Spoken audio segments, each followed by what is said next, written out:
enisaotranao jeso malalo satrizao fotona mamizao ianaranay antongotrao izahay izay mpianatrao koambitenenare jeso malalo izahay iaino tsaranao ka irote niavy aminao itoetrapetsakao amponaya koambitenenare jeso malalo izahay iaino tsaranao ka irote niavy aminao itoetrapetsakao amponaya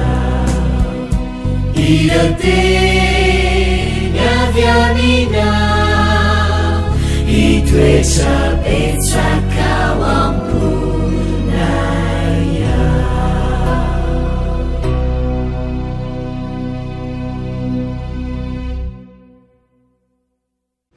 faly miarabantsika tsirairay avindray tonga eto amin'ny lesina ho an'ny tanora zokiny isika amitiany hoe ty ampifaliana hatrany ihany koa izarana ny ten'andriamanitra ho anao alohan'ny dirantsika ny amin'izany lesina zany de hivavakisika anay tsara andrizan-danitra mbola vempisoranao zay ny amin'ny tompotoana zay omenao anainy io mangataka aminao ihany koa izahay mba amindranao fo satria tsy mentsika anao ary be fahotana izahay tompo meteza ianao hiasa eo amin'ny fiainanay tsirairay avy ianao mihitsy aneno aloha laharany amin'izany aminaran'i Jesosy amen.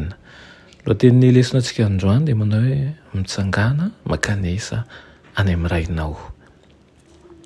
Fony izy tao amin'ny fahatanorana be setrasetra dia sarotiny sy masika no fijeriny zanak'adalany rainy. Samy hafa manao ahoana nefa no fijeriny azy ankehitriny. Dia toy izany koa ireo izay voafitaky satana ka mihevitra n'Andriamanitra ho sarotiny sy loza be. Ny lalan'Andriamanitra dia raisiny ho toy ny fameperana ny fahasambaran'ny olombelona. Zioka mavesatra ho izy ka fifaliana ho azy ny ho afaka aminy. Nefa kosa izay efa nahiratra noho ny fitiavan'i Kristy dia hibanjina n'Andriamanitra ka ahita azy ho feno fangorahana hiara-miaika amin'ny mpanao salamy mpanotaka hanao hoe tahaka ny fiantrany rainy zanany no fiantrany Jehovah izay matahotra azy. Tokony manao ahoana no hita eto momba ny fitiavan'Andriamanitra indray ny mpanota amin'ny bebaka ry mpamaky ry rahalahy ry ranabavy moa ve efa nifidy ny lalan'ny tenanao irery ianao? Moa ve nirendreny lavitra n'Andriamanitra ianao? Moa ve nikatsaka ny ravoravo amin'ny voankazon'ny fandikan-dalàna ianao nefa tsy nahita afa-tsy lavenina teo amin'ny molotrao?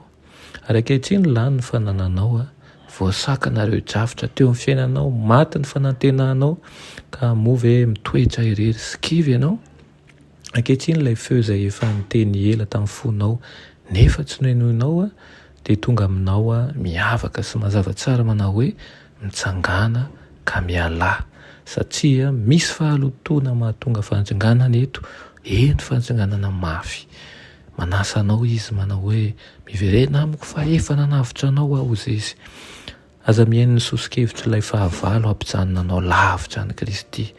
Mandra-pahatonga anao ho tsaratsara kokoa. Raha mianja mandra-pahatonga an'izany ianao dia tsy ho tafaverina amin'Andriamanitra mihitsy. Rehefa tondroiny satana ny fitafianao maloto dia avereny ny tenin'ny fahavalo fa raha ny Jesosy Kristy hoe dia manadio amin'ny fahotana rehetra. Ataovy ho anao ny fivavahan'i Davida ilay manao hoe diovy isopa aho ozy izy ho afa-pahotana ka adio sasao aho dia ho fotsy mangatsakatsaka. Mitsangana rahalahy, mitsangana ranabavy, makanesa any amin'ny rainao mbola lavitra ianao dia tsenanao izy. Raha manao dingana anankiray hanantona azy amin'ny fibebahana ianao dia hiazakazaka sy hanantona anao amin'ny sanjany fitiavany mandrakizay Jesosy.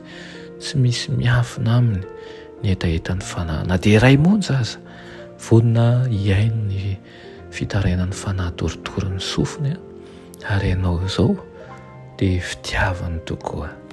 Meteza hiverinao amin'i Jesosy. Amen. Iranay tsara anjezin'ny-danitro misaotra ray eo satria be fitiavana tokoa ianao, manasa anay mba hiverinao eo amin'ny tranonao ihany koa satria izahay dia tianao andovan'ny fanjakanao ray eo. Aza mahafoina masaraka anay ianao, metezanao nadioanay afaka amin'ny tsy fahamarinana ka ny fisalasalanay rehetra anatona anao anay hiala fa tsy salasala izahay satria efa tombotra ny fotoana. Anaran'i Jesosy, amen.